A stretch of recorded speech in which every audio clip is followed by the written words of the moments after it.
क्या भगवान होते हैं या नहीं होते? मैं एक एग्नोस्टिक एथीस्ट हूँ। हम जिस जगह पैदा हो गए उस जगह ही हमने अपना धर्म मनाना चालू कर दिया। नमस्कार दोस्तों, मैं हूँ सुगम और आज हम लोग हो सकता है नॉर्मल मुद्दों के बारे में बात ना करें जो अक्सर हम ट्रेंडिंग में देखते हैं। आज हम बात करेंगे आइडियोलॉजीज के बारे में। हो सकता है हम बात करें एथिज्म के बारे में, हो सकता है हम बात करें कम्युनिज्म के बारे में। ये सीरीज हम शुरू कर रहे हैं पॉडकास्ट की, जिसमें हम बात करेंगे अलग अलग सोशल मुद्दों की। जरूरी नहीं है कि ये सोशल मुद्दे इंडिया से ही रिलेटेड हो सकता है कि ये किसी फीलिंग से रिलेटेड हो सकते हैं, हो सकता है किसी मान्यता से रिलेटेड हो सकते हैं, ये पूरी दुनिया से रिलेटेड हो सकते हैं, ये केवल भारत से रिलेटेड हो सकते हैं।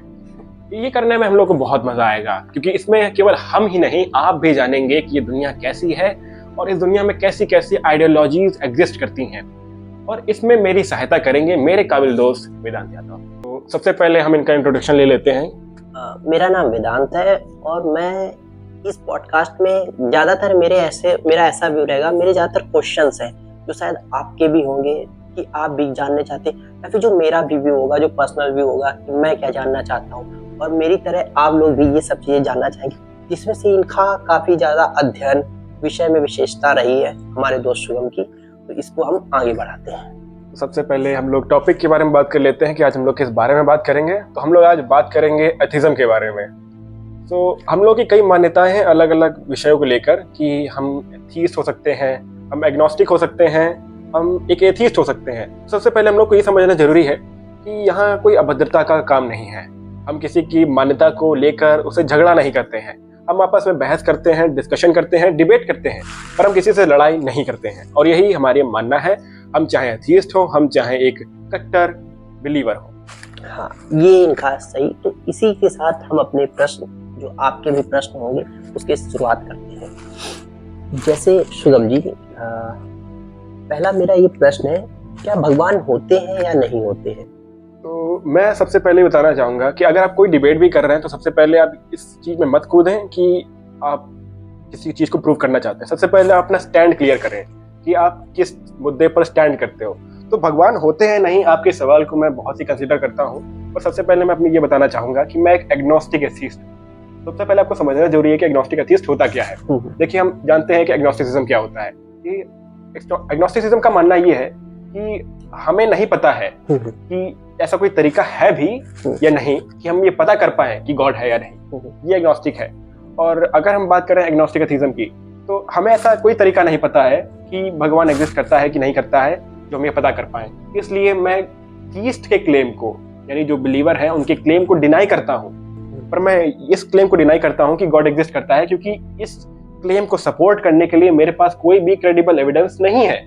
इसलिए मैं अपने आप को एक एग्नोस्टिक एथीस्ट बताता हूँ।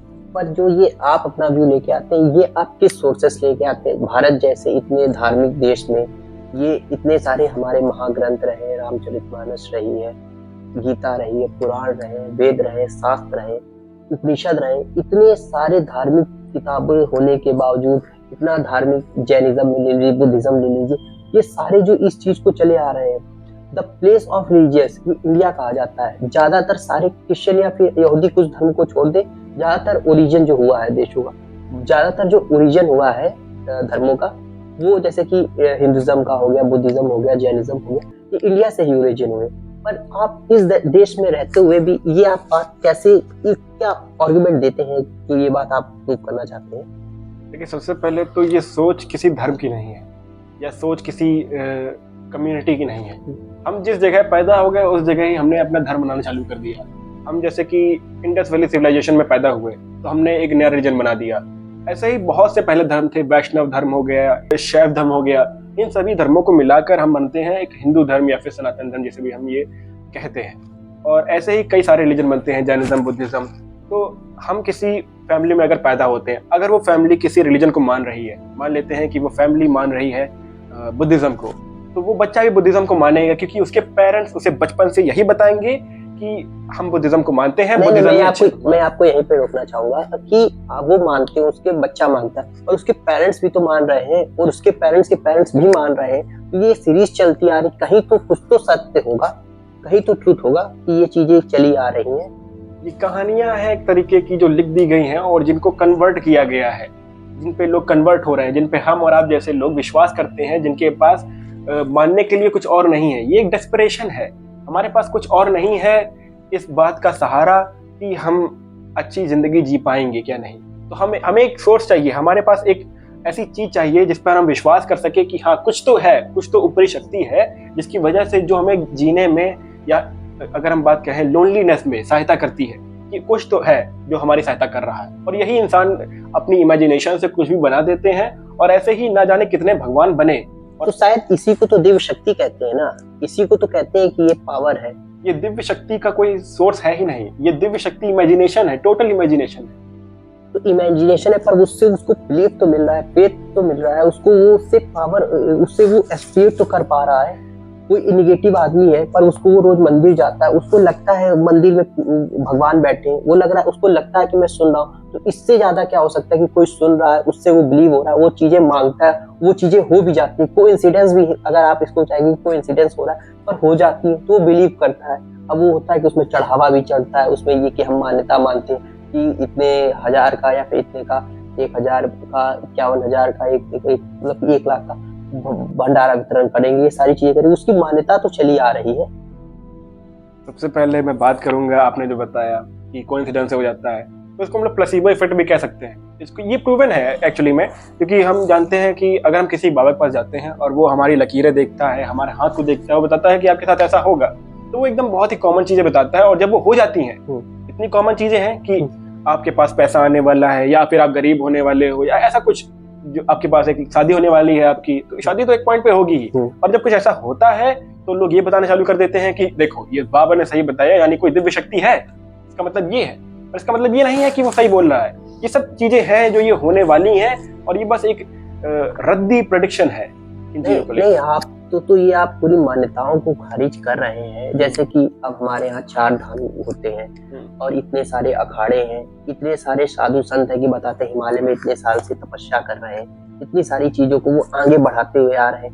सनातन धर्म हो गए या फिर इस्लाम में हो गया कि बहुत से सूफी संत हो गए, इन सब चीजों को कि वो इतने ओरिजिन है, वो भगवान से कनेक्टेड है, इतना सारा, या फिर इतना सारा जो महिमा मंडित चीजों को हो रहा है, इसको ये फिर क्या है?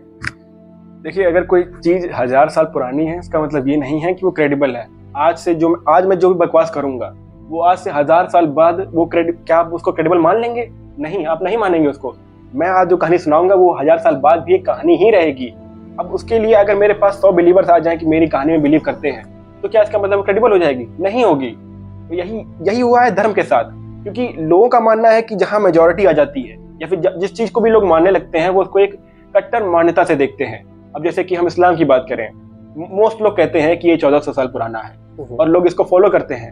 अब कन्वर्जन कैसे भी हुए हों, फोर्स्ड कन्वर्जन हुए हों या फिर एक पीसफुल कन्वर्जन हुआ हो, पर कन्वर्जन हुए हैं, हम सबको पता है। और इसके पहले क्रिश्चियनिटी, जूडिज्म, हिंदुइज्म और बुद्धिज्म, जैनिज्म, इन सब में कन्वर्जन हुए हैं। हम सब पहले क्या थे? हम सब पहले एक आदि मानव। हाँ, हम सब पहले एक आदि मानव थे। हमने ग्रो किया, हमने देखा कि हम लोग एक कम्युनिटी में रहने में ज्यादा सक्षम है, क्योंकि इंसान के पास और क्या ताकत है? इंसान के पास ना तो सबसे ज्यादा ताकत है, इंसान के पास ना कोई पेड़ को उछलने की शक्ति है।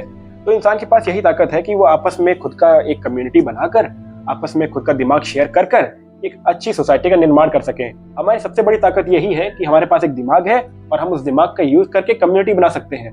तो हम सबको जुड़ने के लिए एक चीज चाहिए थी, तो इस जुड़ने के लिए हमने बना लिए कई कम्युनिटीज बना ली, पर वो कम्युनिटीज अच्छी से टिक नहीं पाई। तो उसको फिर हमने एक ऊपरी शक्ति से जोड़ने की कोशिश की, जिससे कि सब लोग कनेक्ट कर पाए, जिससे कि सब लोग जुड़ पाए, और इसी का नाम हमने दे दिया धर्म। तो मतलब ये धर्म और संस्कृति क्या चीज है? ये दोनों अलग है या फिर? देखिए, संस्कृति और धर्म तो बहुत ही अलग चीजें हैं। धर्म किसी मान्यता, किसी ऊपरी शक्ति या फिर किसी ट्रेडिशन को लेकर हो सकता है, पर जो संस्कृति है, जैसे कि कल्चर, ये जियोग्राफिकल भी हो सकता है। जैसे कि इस्लाम में जैसे कि मीट काटना या फिर बकरा काटना, ये सब एक मान्यता है, क्योंकि वो जन्मा है अब्राहमिक रिलीजन, और अब्राहमिक रिलीजन जन्मे हैं जितने भी हैं वो सब मिडल ईस्ट से जन्मे हैं, अरब से जन्मे हैं। वहाँ पर जियोग्राफी डेजर्ट टाइप की है, और वहाँ पर मीट और यही सब चलता है। यहाँ पर इंडिया में क्या है कि यहाँ पर एक रिच सोर्स है फूड का, प्लांट है यहाँ पर प्लांट बेस्ड फूड है। तो यहाँ पे हम ग्रास पे डिपेंडेंट रह सकते हैं या फिर फूड पे डिपेंडेंट रह सकते हैं, जो कि हम जमीन से उगा सकते हैं। हम लोग को किलिंग करने की जरूरत नहीं है, पर वहाँ पर किलिंग करने की बहुत जरूरत है। जो आपने वो थ्योरी दी थी, जो आपने बताया था कि भगवान नहीं होते हैं, और इस भारत जैसे देश में आप भगवान क्यों ना, तो आप किन थ्योरी का वो वहाँ पे जिक्र कर रहे हैं या सारा लेके इन बातों को कर रहे हैं? देखिए, सबसे पहले तो हम लोग बात करते हैं बर्डन ऑफ प्रूफ की। देखिए, बर्डन ऑफ प्रूफ हम लोग एक डिबेट में यूज करते हैं कि प्रूफ किसके पास जाना चाहिए, कि कौन प्रूफ देगा। तो प्रूफ वही देगा जिसने क्लेम किया है। मेरा कोई क्लेम नहीं है, मैं कोई क्लेम नहीं कर रहा हूँ कि गॉड एग्जिस्ट करते नहीं है या फिर गॉड एग्जिस्ट करते हैं। क्लेम में है ये है कि गॉड एग्जिस्ट करते हैं, और मैं as an agnostic atheist denying the claim of theist that God exist. तो क्लेम देना पड़ेगा उन लोगों को। मैं हो सकता है कि करके उनके सारे क्लेम डिनाई कर दूं, चाहे वो कंटिजेंसी का आर्ग्यूमेंट दे, चाहे वो कॉज ऑफ इन्फिनिट रिग्रेस दे, चाहे वो कोई बेकार। हमारे दर्शकों को आपने ये जो भारी भरकम जो शब्द बोले हैं, जी, इसका परिचय जरा कंटिजेंसी और। तो एक बार आर्ग्यूमेंट आता है कॉज ऑफ इन्फिनिट रिग्रेस का, आपने हाल ही में सुना होगा मुफ्ती जी से। उन्होंने आर्ग्यूमेंट दिया था, वही जो मुफ्ती जी और जावेद जी का जो अभी हुआ है। तो मुफ्ती जी कहते हैं कि हर एक चीज का एक कॉज है। इस पेन का भी एक कॉज है, इस कॉपी का भी कॉज है। ये जो कॉपी बनी है किसी ने बनाई है, और जैसे कि इन्होंने बनाई, मान लेते हैं कि कॉपी इन्होंने बनाई है, इनको इनके पापा ने बनाया है, और सो ऑन गोस चेन, और ये इन्फिनिटी तक चला जाता है कि इनको किसने बनाया। और फिर ये बात आती है कि एक यूनिवर्स को किसने बनाया, तो फिर हम बोलते हैं कि किसी एक्स ने बनाया, और फिर बोलते हैं कि एक्स को किसने बनाया, हम बोलते हैं कि वाई ने बनाया, और ऐसे ही ये इन्फिनिटी तक चलता रहता है। तो इसको रोकने के लिए ये लोग क्या करते हैं, जितने भी मुफ्ती जैसे लोग हैं या फिर जितने भी थीस्ट जैसे लोग हैं, वो कहते हैं कि हम एक पॉइंट पर स्टॉप कर देंगे कि इसको वाई ने बनाया या फिर जी ने बनाया, जी इक्वल टू गॉड, और हमने जी को बोल दिया कि जी एक गॉड है। लेकिन प्रॉब्लम यहाँ पर है कि आपको कैसे पता कि आप किस पॉइंट पर स्टॉप कर रहे हो। अगर आपको पता ही है कि आप एक पॉइंट पर स्टॉप कर रहे हो, तो आप उसको यूनिवर्स पे स्टॉप क्यों नहीं कर रहे हो? क्योंकि कई सारे जो ह्यूमंस हैं वो इस पे मानते हैं कि यूनिवर्स खुद में बना है, जैसे कि स्पिनोजास गॉड, स्पिनोजा ने माना इस पे, और एल्बर्ट आइंस्टाइन ने भी माना इस पर। तो ऐसे कई सारी थ्योरीज हो सकती हैं, और इन्फिनिट रिग्रेस का आंसर हमें नहीं पता है, पर हम ये क्लेम नहीं कर सकते हैं कि ये होता ही है और इसके पीछे इसका रीजन गॉड है। The simple thing an atheist can do is that से कि आई डू नॉट नो। यही एक नॉर्मल आंसर है कि I do not no this answer. पर ये जो है कि साइंटिफिक, ये क्या साइंस की कोई थ्योरी रही है, या फिर साइंस का क्या इस पे मानना है गॉड पे? देखिए, साइंस गॉड पे बात नहीं करता है कि गॉड होता है या नहीं होता है। ये तो एक लॉजिक की बात है। अगर आप लॉजिक का यूज करेंगे तो आप गॉड के क्लेम को डिनाई कर सकते हैं। इसके लिए आपको साइंस के सहारा लेने की जरूरत नहीं है, क्योंकि पहली बात तो कई सारे जो थीस्ट हैं वो पहली बात तो गॉड को एक मेटाफिजिकल स्टेटमेंट दे देते हैं। मेटाफिजिकल, बताइए दर्शकों को। तो मेटाफिजिकल का मतलब होता है कि जो इस वर्ल्ड के लॉजिक से रिलेटेड ना हो, मतलब वो यूनिवर्स के आउट हो, बिग बैंग के पहले हो, जिसमें स्पेस और टाइम ग्राफ ना हो। तो ऐसी चीज को प्रूव करने का कोई मतलब ही नहीं बनता है, क्योंकि आप उसको प्रूव भी कैसे करोगे या आप उसको डिनाई भी कैसे करोगे? आप मेटाफिजिकल स्टेटमेंट को प्रूव या डिनाई नहीं कर सकते हो। इसीलिए इसका कोई तरीका ही नहीं है कि हम कभी जान पाएंगे कि गॉड है या नहीं है।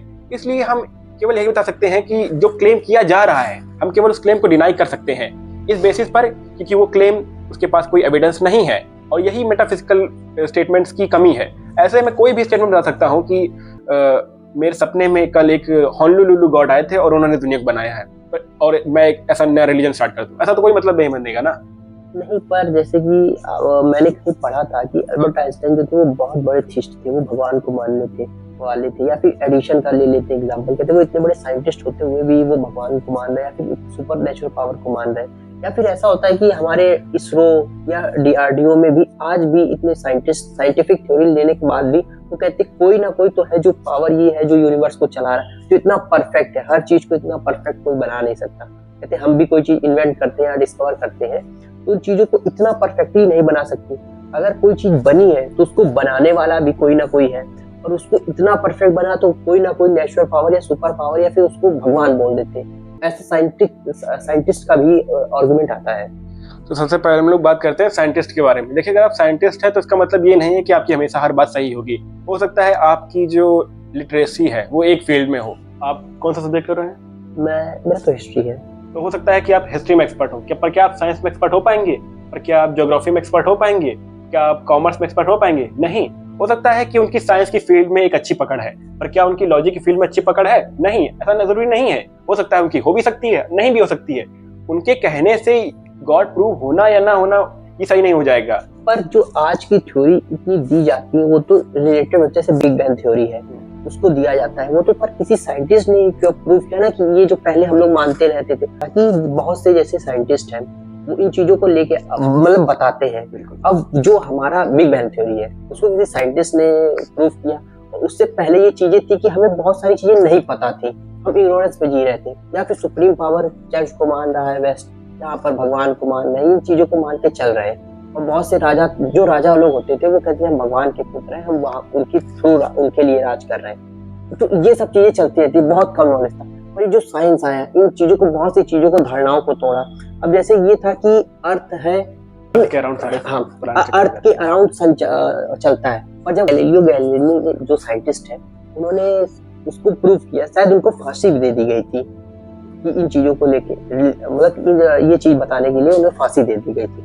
तो आप क्या समझते हैं, मतलब कि बहुत सी चीजें जो थी, बहुत सा जो मिथ था, बहुत सी चीजें जो नहीं पता थी, उसको साइंटिस्ट लोगों ने ही उन चीजों का उसको डिस्कवर किया, फिर उसको थ्योरी दी। पर अब अगर वही लोग इसको मानेंगे या फिर वही लोग कहेंगे कि नहीं कोई सुपरनेचुरल पावर है, तो उन्हीं को तो हम ज्यादातर कोट करेंगे। आपने कहा कि जैसे बिलीव जो है एक साइंटिस्ट का बिलीव हम नहीं ले सकते, पर जो ज्यादातर धारणाओं को, धार्मिक मान्यताओं को तोड़ा या फिर धार्मिक मान्यताओं का जो इंटरप्रिटेशन किया, वो तो साइंटिस्ट लोगों ने ही किया ज्यादातर। देखिए साइंटिस्ट कई थ्योरी देते रहते हैं, पर हम इस बात पे विश्वास नहीं कर सकते हैं कि कुछ बोल दिया गया। एक थ्योरी दी जा सकती है तो हम उस पर क्वेश्चन कर सकते हैं, हम प्रूफ मांगते हैं। अगर हम किसी इक्वेशन की बात करते हैं, अगर हम न्यूटन ने किसी थ्योरी को दिया तो हम उससे प्रूफ मांगते हैं। तुम्हारे पास एक सॉलिड एविडेंस होना चाहिए इस बात को साबित करने के लिए कि कैलकुलस के लिए एक सॉलिड एविडेंस होना चाहिए कि ये कैसे वर्क करता है, और प्लैनेट के मोशंस के लिए तुम्हारे पास एक सॉलिड एविडेंस होना चाहिए कि कैसे वर्क कर सकता है। पर साइंटिस्ट भी जब उनसे पूछा जाता है कि आप गॉड के बारे में कोई क्रेडिबल एविडेंस देते हैं कि नहीं देते हैं, तो वो इससे फंबल कर जाते हैं, उनके पास कोई एविडेंस नहीं होता है। तो साइंस कोई इंडिविजुअल नहीं है कि किसी एक ने बना दी और हम उसको मान रहे हैं, ऐसा नहीं है। साइंस कोई रिलीजन नहीं है, साइंस कोई कम्युनिटी नहीं है। साइंस कंट्रीब्यूशन ऑफ पीपल है to the science, to the scientific world, जिससे हम नए नए डिस्कवरी कर रहे हैं, जिससे हम नए नए इन्वेंशंस कर रहे हैं। इसका कोई इंडिविजुअल नहीं है कि हमने कोई बिलीफ लगा दिया, हमने कोई बिलीफ थोप दिया और हमें साइंस को मानना ही पड़ेगा। हम कई साइंटिस्ट गलत प्रूव होते हैं, जैसे कि पीरियोडिक टेबल कितनी बार गलत प्रूव हुई, बोहर ने गलत प्रूव की उसको और रदरफोर्ड ने गलत प्रूव की उसको। लास्ट में हम एक मॉडल के साथ आते हैं। तो साइंस अपने आप, साइंस के साथ खासियत यही है कि वो अपने आप को गलत साबित कर सकती है, लेकिन रिलीजन के साथ ऐसा नहीं है। रिलीजन हमेशा ही एक टिका रहता है। हाँ, वो इंटरप्रिटेशन कर सकते हैं, पर वो हमेशा एक अपने आसपास टिके रहेंगे कि हम जो कह रहे थे और हम जो कह रहे हैं वो हमेशा सही ही होगा, ऐसा साइंटिस्ट नहीं कहता है। तो अभी मैंने आपसे जिक्र किया था परफेक्शन और क्रिएशन का, तो उसको आप थोड़ा दर्शकों को बताएं। सो परफेक्शन का क्या है कि परफेक्शन एक वर्ड है डिस्क्राइब करने के लिए जिसमें हम सबसे ज़्यादा खुद को सुटेबल मानते हैं। जैसे कि ह्यूमंस अभी प्रेजेंट एनवायरनमेंट में मानते हैं कि ये परफेक्ट है खुद के लिए, उनके लिए, कि एक सन बहुत ही अच्छी जगह पर अलाइंड है और अर्थ बहुत अच्छी जगह पर अलाइंड है, मून बहुत अच्छी जगह पर अलाइंड है, और इसकी वजह से हमारी ग्रेविटेशन वर्क कर रही है। क्लाइमेट में अभी एक अच्छा एनवायरनमेंट है, कोई रेडिएशन नहीं है, ऑक्सीजन सही अमाउंट पर है, नाइट्रोजन सही अमाउंट पर है, ये सब सही अमाउंट पर है। इसका मतलब ये नहीं कि इनको किसी ने बनाया है, ये इवोल्यूशन से जन्मे हैं।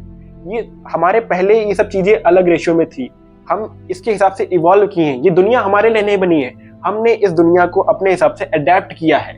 हम इसके लिए जन्मे नहीं हैं, हम इसके हिसाब से जन्मे हैं। जैसे जैसे ये दुनिया बनती गई हम वैसे वैसे अडेप्ट किए। इतने सारे एनिमल्स आज एक्सटिंक्ट हो गए, किसकी वजह से? इवोल्यूशन की वजह से। वो चीज़ों को अडॉप्ट नहीं कर पाए। क्या उनके लिए दुनिया परफेक्ट थी? नहीं थी। ऐसे ही अगर मान ले किसी जगह पर हम न्यूक्लियर बॉम्ब गिरा देते हैं तो वहाँ पर काफ़ी सारी रेडिएशन आ जाती है, तो उस रेडिएशन में एक ह्यूमन नहीं रह सकता है। वो रेडिएशन ह्यूमन के लिए परफेक्ट नहीं है, पर वो रेडिएशन किसी एक बैक्टीरिया के लिए, किसी एक वायरस के लिए परफेक्ट है। तो ये परफेक्शन पर्सपेक्टिव है कि हो सकता है कोई चीज़ आपके लिए परफेक्ट हो, मेरे लिए परफेक्ट ना हो। तो दुनिया का परफेक्ट होना ये कोई आर्ग्यूमेंट नहीं है कि गॉड एग्जिस्ट करता है। और दूसरा आपने बात कही क्रिएशन की, तो हर एक चीज़ का क्रिएटर है। जैसा कि हमने बताया, एक बल्ब है उसका कोई क्रिएटर होगा, एक बुक है उसका कोई क्रिएटर होगा, एक टेबल है उसका कोई क्रिएटर होगा। पर इन सब के पास हमारे पास एक फ्रेम ऑफ रेफरेंस है। हमने एक टेबल को बनते हुए देखा है, हमने एक बुक को बनते हुए देखा है, हमने एक बल्ब को बनते हुए देखा है, पर क्या हमने इस यूनिवर्स को बनते हुए देखा है? हमारे पास कोई भी फ्रेम ऑफ रेफरेंस नहीं है कि हम ये साबित कर पाए कि यूनिवर्स किसी द्वारा बनाया गया है, खुद से बना है, या फिर किसी सिमुलेशन की बनावट है, हमें नहीं पता है। The thing we can say is we do not know.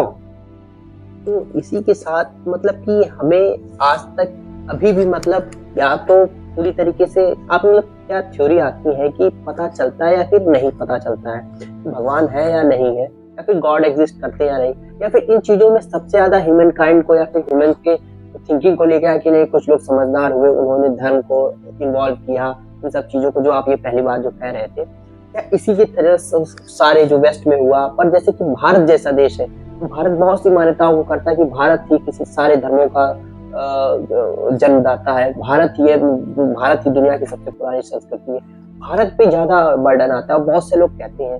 तो हमने इतनी बातें कर ली हैं, तो इन सब बातों के बाद हम ये पूछना चाहेंगे कि इनका क्या ओपिनियन है जो हमने इतनी बातें करी। जैसा कि आपने बताया, जितना मैं समझ पाया हूँ कि भगवान है या नहीं है ये तो मुझे नहीं पता, पर इन सब के बीच में ये जो आज के सारे धर्मों के लोग आ गए हैं, हर धर्म के जो बीच में आके लोगों को प्रचार प्रसार कर रहे हैं, शायद ये चीजें मामले ये जो है कि शायद गलत भी हो सकते हैं। ये तरीके से जो लोगों को बहकाने की या फिर उनको सांत्वना देने की कट्टरता से, हाँ, कट्टरता से भी बात होती है, पर ये भी हो सकता है कि उनसे उनको बिलीव मिल रहा है, शक्ति मिल रही है, उनको सेटिस्फेक्शन मिल जाता हो, शायद इसलिए वो चल रहे हैं। तो इसीलिए, और मुझे अभी तक ये नहीं पता है कि भगवान है या फिर नहीं। तो इनके ओपिनियन के साथ हम लोग अपने इस पॉडकास्ट को एंड करते हैं, और ऐसे ही हेल्दी डिस्कशंस होने वाले हैं इन पॉडकास्ट में। और आगे चलकर हम किस टॉपिक के ऊपर पॉडकास्ट करें या फिर डिस्कशन करें, आप लोग कमेंट में बता सकते हो। मेरे ध्यान में अभी फेमिनिज्म है, आप लोग अपना कमेंट पे जरूर बताएं। तुम ये बताओ कि तुम्हारा व्यू क्या है गॉड को लेकर, रिलीजन को लेकर। मैं बताओ, रिलीजन तुम्हें बोलना ही नहीं है शब्द। तो रिलीजन और गॉड क्या अलग अलग है, मुझे ये बताओ पहले। कई लोग होते हैं जो रिलीजन पे नहीं मानते हैं और गॉड पे मानते हैं। ये मतलब कौन सी उनके बात? पास ये कहते हैं कि एक तो भाई गॉड है, वो किसी एक रिलीजन का होगा, फिर आएगा ना रिलीजन कि गॉड है, रिलीजन के ट्रेडिशन होते हैं कि काट देंगे उसको। जो सिंपल लोग हैं, बिलीवर हैं, हम एक तो कहते हैं थीस्ट है, तो ये कहते हैं कि कोई है जिसने दुनिया को बनाया है और हम उसे गॉड कहते हैं, और बीच में हमें किसी मीडिएटर की जरूरत नहीं है, किसी दलाल की जरूरत नहीं है।